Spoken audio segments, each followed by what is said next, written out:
Have you ever watched someone hurt you deeply and then walk away as if nothing happened? They kept going. They kept smiling. They kept being celebrated. And you were left holding questions you never wanted to ask. You didn't ask for revenge. You didn't even want them to suffer. You just wanted to know if God saw it. Because when someone wounds you quietly, with words, with absence, with betrayal, with indifference, the pain doesn't scream. It settles. It lives in the pauses of your day, in the moments before sleep, in the prayers you don't finish out loud. You replay conversations in your mind, not because you want to, but because your heart is still looking for meaning. And slowly, a question forms, not bitter, but tired. God, are you doing anything about this? The hardest part isn't what they did, it's what didn't happen after. No apology, no accountability, no visible justice, just silence. And silence can feel like permission, like approval, like abandonment, especially when you are trying to do the right thing, when you chose peace, when you walked away instead of fighting back. It's in those moments that faith is tested in ways sermons never prepare us for. Because belief is easy when justice is loud, but it becomes heavy when justice is quiet. You may start wondering if forgiveness meant forgetting, if grace meant accepting harm, if trusting God meant accepting being overlooked. But Scripture never teaches that God overlooks pain. It teaches that He observes it differently. God is not reactive. He is intentional. He doesn't rush to expose. He doesn't hurry to humiliate. And He does not operate on human timelines. What feels like delay to us is often precision to Him. Because God doesn't just deal with actions, He deals with roots. And while it may look like nothing is happening on the surface, something deeper is already in motion. The Bible is filled with moments where injustice appeared to win, until time revealed what God had been shaping quietly. Not through chaos, but through consequence. Not through spectacle, but through truth. This is why waiting feels unbearable, because we mistake silence for absence. But silence is often the space where God works unseen. If you are watching someone who hurt you continue on untouched, this message is not here to stir anger in you. It's here to anchor you, because what God does next is rarely what we expect. But it is always more complete than what we imagine. And before we talk about signs or outcomes or closure, there is something essential you need to understand first. God does not ignore injustice. He absorbs it, studies it, and responds in ways that reshape lives, sometimes theirs, but always yours. And that changes everything. If this question has been living quietly in your heart, you are not weak for asking it. You are human, and you are seen. When we imagine God dealing with injustice, we often picture something immediate, a moment, a confrontation, a clear outcome. But God rarely works in moments. He works in layers. Because quick justice may satisfy the emotion, but layered justice transforms the soul. Human reactions focus on exposure. God's response focuses on formation. While we are watching behavior, God is watching the heart behind it. And this is where many people misunderstand divine justice. God does not always correct people by stopping them. Sometimes He corrects them by allowing them to continue. Not because He approves, but because continuation reveals what interruption never could. Patterns become visible, motives surface, consequences accumulate quietly. Scripture shows this again and again. People are given space, not as permission, but as testimony. What you see as someone getting away with it may actually be the slow unveiling of who they truly are. God is patient, not passive. There is a difference. Patience is intentional delay. Passivity is indifference. God's patience serves a purpose, and that purpose is truth. Because truth does not need force to stand, it only needs time, and time has a way of exposing what words cannot. This is why divine justice often feels uncomfortable. It doesn't satisfy our need for closure. It doesn't protect our ego. It doesn't rush to defend our narrative. Instead, It works beneath the surface, where character is shaped and integrity is tested. You may notice that while nothing seems to be happening to them, something is happening within you. Your reactions are changing. Your boundaries are strengthening. Your tolerance for dysfunction is decreasing. That is not coincidence. God often begins by removing us from harm before he addresses the source of harm, because healing requires distance, and distance creates clarity. You begin to see what you once normalized. You begin to grieve what you once excused. You begin to outgrow spaces that once defined you. This is not loss, it is preparation. While they continue outwardly unchanged, you are being reshaped inwardly. And this is where divine justice becomes deeply personal. God is not only dealing with what was done to you, he is protecting what you are becoming. That protection may look quiet. It may feel slow, but it is precise. The Bible reminds us that God sees what is done in secret, not just actions, but intentions. And intentions, when left unaddressed, eventually surface. People who harm without reflection often repeat themselves. They cycle. They return to the same patterns, the same conflicts, the same emptiness, not as punishment, but as exposure. Because unhealed hearts recreate the wounds they refuse to face. And while you may feel forgotten in the waiting, you are actually being positioned beyond the reach of that cycle. This is why rushing God feels tempting. We want resolution without process. But God is not interested in temporary relief. He is interested in lasting restoration, and restoration requires time. In the next part, we will begin to recognize the signs, not of punishment, but of divine movement. Signs that God is dealing with what hurt you, not loudly, but thoroughly. There are moments when you realize something has shifted, even though nothing dramatic has happened. No announcement, no explanation, just a quiet awareness that the weight you carried is no longer as heavy. That is often the first sign.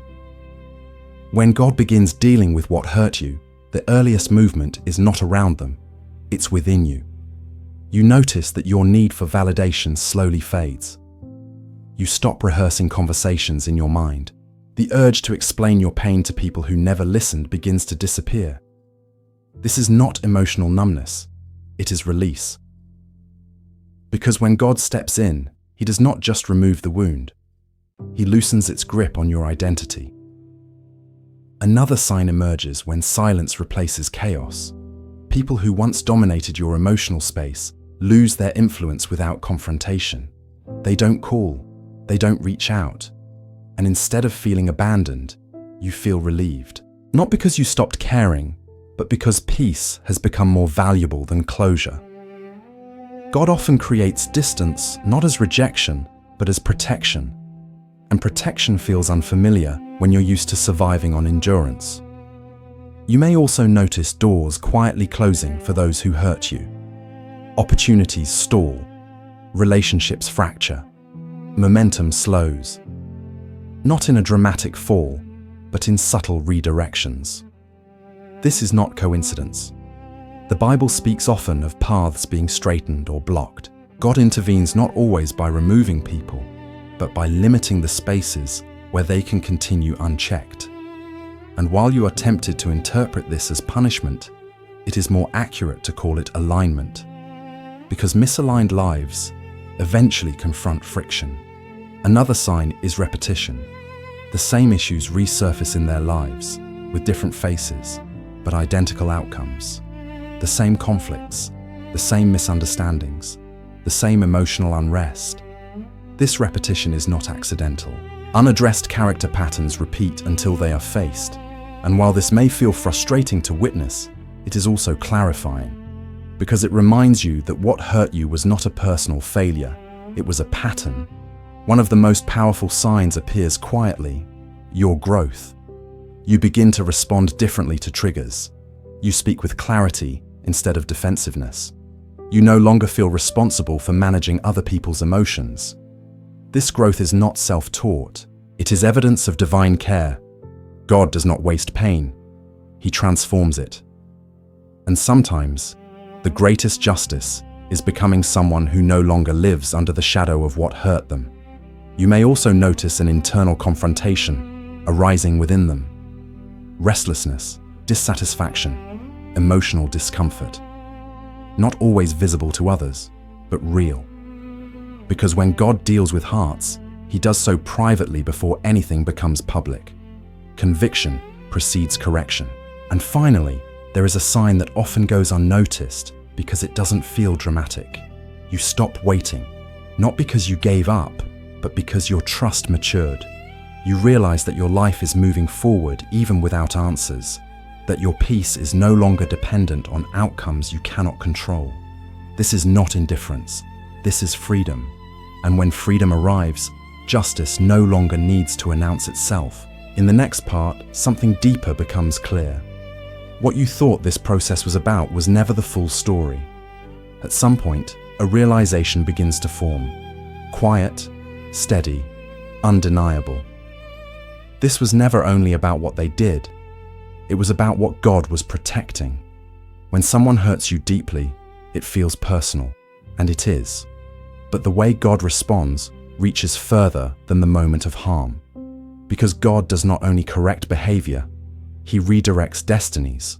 You may start to see that if things had unfolded the way you once wanted, you would have remained in spaces that were slowly shrinking your soul. You would have kept explaining yourself, compromising your boundaries, dimming your discernment to preserve peace. And God, in His wisdom, refused to let that become your future. So instead of changing them immediately, He changed the environment. Instead of forcing apologies, He allowed distance. Instead of restoring what was familiar, He removed what was limiting.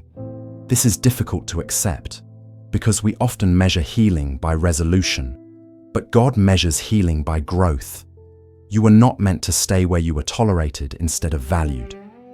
You were not meant to remain in cycles that required you to shrink. You were not meant to keep proving your worth to people committed to misunderstanding you. God saw that before you did. And while you were asking Him to fix what hurt you, He was already preparing you for what you had not yet imagined. There is a biblical pattern that repeats quietly. God allows separation before elevation. Joseph was separated before leadership. David was isolated before kingship. Even Jesus withdrew before public ministry. Separation is not abandonment. It is alignment. And alignment often feels lonely before it feels purposeful. You may begin to understand that what looked like God allowing injustice was actually God preventing entanglement. Because some relationships, if sustained, would have cost you clarity, peace, and identity. And God values those more than temporary comfort. This is where forgiveness takes on a deeper meaning. Not forgiveness as permission, not forgiveness as denial, but forgiveness as release. Release from the need to monitor outcomes. Release from the desire to be understood by those who never listened. Release from waiting for proof that you were right. Forgiveness, in this sense, is not about them. It is about you moving forward unburdened. And when that happens, something shifts. You stop asking when God will act, because you begin to see how carefully He already has. The justice you once demanded outwardly has been unfolding inwardly all along, and that is not weakness, that is wisdom forming. In the final part, we arrive at a place many people never expect, not closure, but peace that does not require explanation. Eventually, you stop measuring your healing by what happens to those who hurt you, not because justice no longer matters, but because your peace matters more. There is a moment when you realize that God was never asking you to stay vigilant. He was inviting you to stay faithful.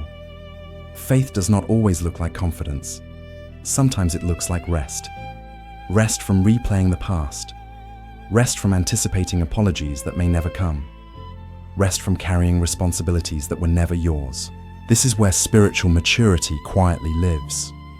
The Bible speaks of God as both just and gentle, firm in truth, yet patient in timing.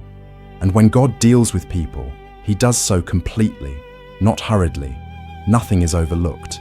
Nothing is forgotten. Nothing escapes his awareness. But his goal is not punishment. His goal is transformation. For some, that transformation is visible. For others, it remains private. And neither outcome is yours to manage. Your role was never to watch, or wait, or wonder. Your role was to remain open. Open to healing. Open to growth. Open to the version of yourself that emerges when pain no longer defines you. And when you reach this place, you may notice something surprising. You no longer need confirmation that God handled what hurt you. You feel it, in the way your thoughts have softened, in the way your boundaries have strengthened, in the way your spirit feels lighter. This is not denial. This is resolution without noise. Because sometimes, the clearest sign that God has dealt with something is that it no longer controls you. You are not hardened. You are grounded. You are not detached. You are discerned. And you are not forgotten. God sees what was done to you. He saw it when it happened.